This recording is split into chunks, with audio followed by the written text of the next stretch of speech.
ভাই ও বোনেরা, একদিকে রয়েছে কংগ্রেসের কুশাসন আর অন্যদিকে বিজেপির সুশাসন। এখানে 10 বছর ধরে ডাবল ইঞ্জিন সরকার চলছে।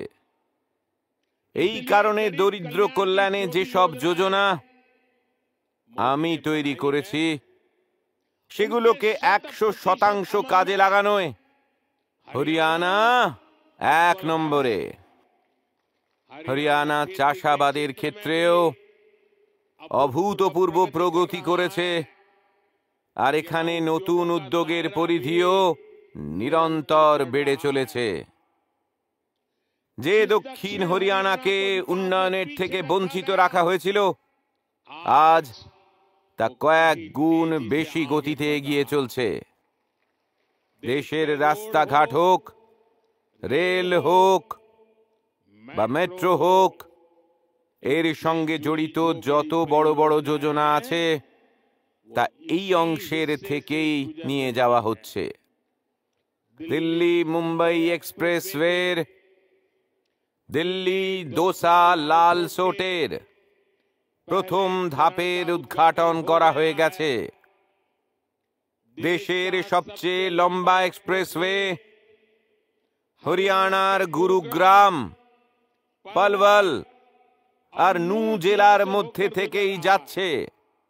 বন্ধুগণ, 2014 আগে পর্যন্ত হরিয়ানাতে রেলওয়ের উন্নয়নের জন্য প্রতি বছর গড়ে 300 কোটি টাকার বাজেট ধার্য করা হতো।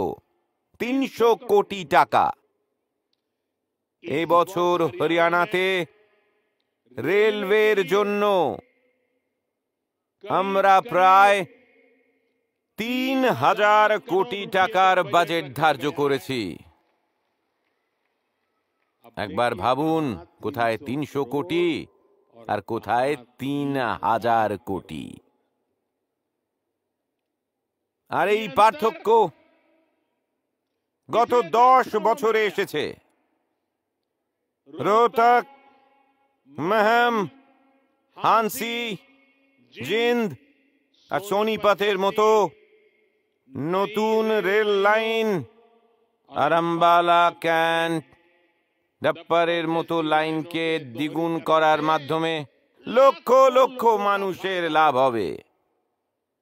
এরকম সুবিধা যখন পাওয়া যায় তখন বেঁচে থাকাও সহজ হয়ে যায় আর ব্যবসা করাও অনেক সহজ হয়ে যায়।